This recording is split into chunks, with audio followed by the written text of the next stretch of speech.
Bonjour tout le monde. Alors aujourd'hui, j'avais envie de parler un petit peu de la compassion que l'on peut ressentir pour soi-même et aussi pour les autres, c'est vraiment important. Je reviens juste sur une petite chose qu'on nous dit souvent.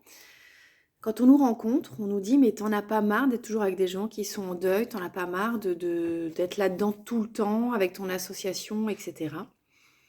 Et je suis toujours amusée de ce genre de remarques que je comprends complètement. C'est vrai, on a perdu un enfant ou un être cher. Les gens s'imaginent qu'on a envie de tourner la page peut-être, de passer à autre chose. Et en fait, j'ai envie de dire, bah non, on n'est pas là-dedans comme les gens semblent le dire. On est justement entre nous. On est avec des gens qui savent exactement ce qu'on ressent. On est entouré de personnes qui sont pas mal à l'aise, qui sont pas dérangées par ce que nous vivons, qui savent utiliser les bons mots. Et donc, on est plutôt dans une ambiance agréable.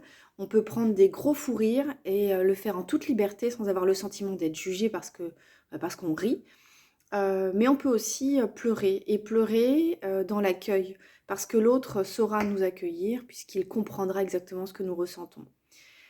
Et ça, c'est une forme de compassion. C'est une forme de compassion que l'on éprouve pour nous-mêmes à ce moment-là, en s'autorisant ces rencontres avec les autres. C'est une forme de compassion aussi envers les autres parce que j'ai envie de dire qu'on les autorise à nous accompagner, on leur donne cette possibilité.